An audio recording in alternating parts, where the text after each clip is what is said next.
नमो भगवते वासुदेवाय। नमस्कार दोस्तों, स्वागत है आपका अपने चैनल हिंदू पर टीवी पर।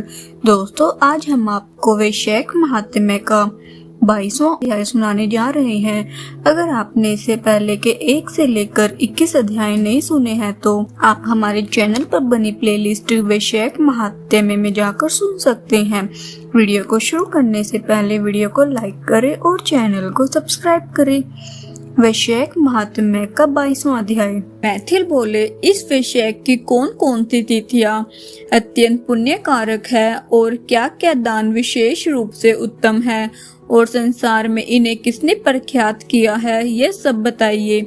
यह सुन शिवदेव जी कहने लगे, वैशाख में मेष की सूर्य की 30 तिथियां बड़ी उत्तम है, जिनमें दान करने से कोटि गुना फल मिलता है। एक एक तिथि में स्नान, दान, होम, पूजा आदि करने से तत्काल मुक्ति होती है। कथा सुनने से रोग अथवा दरिद्रता से पीड़ित दुख भी दूर हो जाते हैं। जो इन तिथियों को व्यर्थ व्यतीत करता है वह घोघाती, कीर्तधन, मृतघाती और आत्मघाती होता है। दरिद्री, धनवान, लंगड़े, अंधे, विधवा स्त्री, बालक आदि सबको यह वैश्य उक्त धर्म अत्यंत सुख से साधन के योग्य है। चैत के महीने में जब मेष की संक्रांति हो, उसी समय पापों के नाश करने वाली अमावस्या कोटि गया करने के फल देती है। यह एक पितरेश्वरों के संबंध की पुरानी कथा चली आती है जो हर्क और पितरों की है। यह पृथ्वी पर 7वें मनवंतर का राज्य था।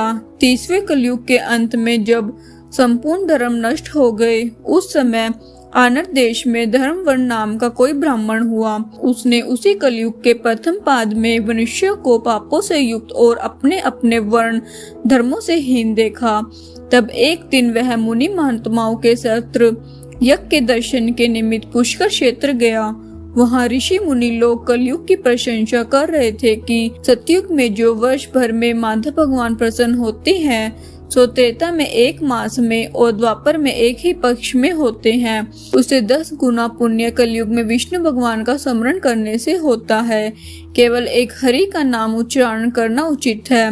जब यह प्रसंग हो रहा था तभी नारद मुनि खूब हंसने लगे और उन्मत्त की तरह नाचने लगे। निसंदेह यह कलयुग बड़ा पुण्य रूप आया है। केशव भगवान कलेश नाश करने वाले स्मरण मात्र से ही प्रसन्न होते हैं, परंतु कलयुग के आगमन में आप लोगों का यहाँ ठहरना उचित नहीं है। इस पाखंड में भारत को छोड़कर सुख पूर्वक अन्यत्र यहाँ कहीं मन प्रसन्न हो विचरो।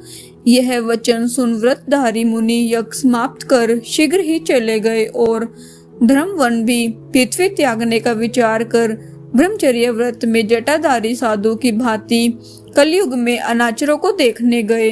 वहां जाकर क्या देखते हैं, संपूर्ण मनुष्य जाति घोर पाप में मगन है। ब्राह्मण, शूद्र और सन्यासी पाखंडी हो गए हैं। पत्नी पति में, गुरु शिष्य में, सेवक स्वामी में, पिता पुत्र में परस्पर विरोध रहता है। ब्राह्मण शूद्रवत गो बकरी के समान हो गई है।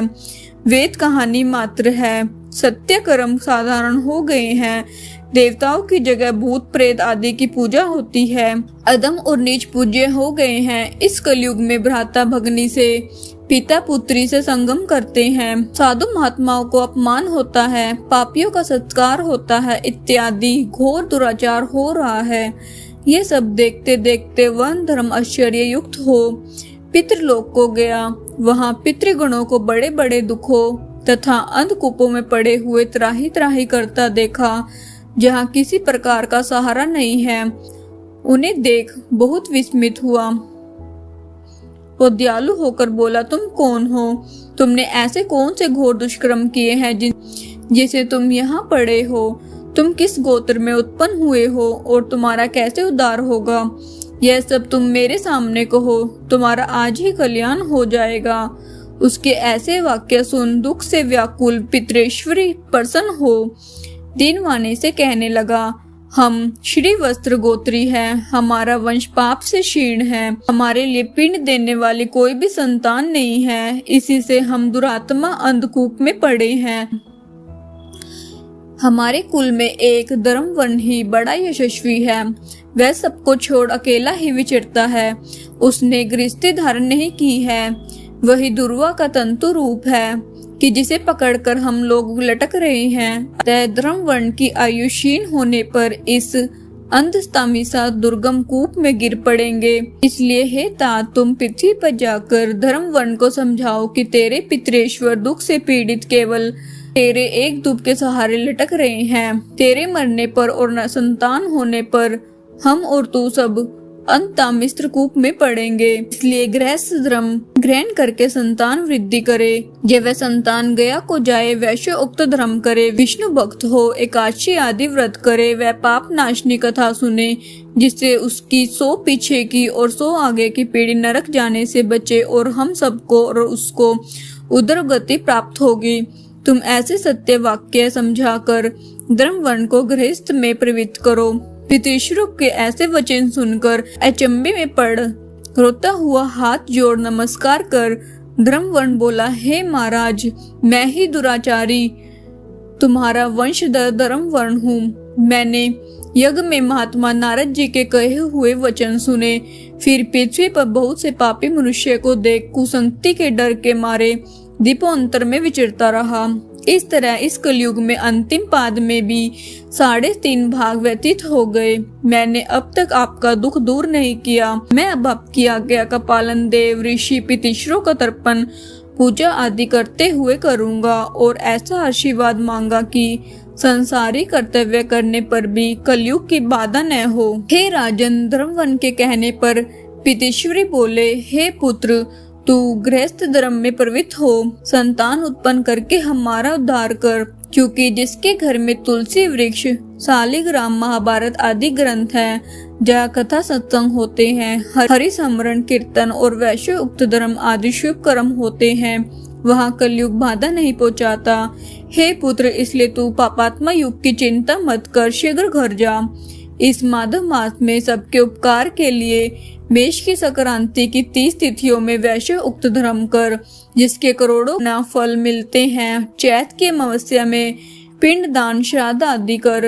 जल से भरा घड़ा जिसमें कपूर और अगर की वास न हो, दान कर और सबके उपकार के लिए गृहस्थी बनकर उत्तम संतान प्राप्त कर। पीछे मुनि की वृत्ति धारण कर सुख पूर्वक द्वीपों में विचरना।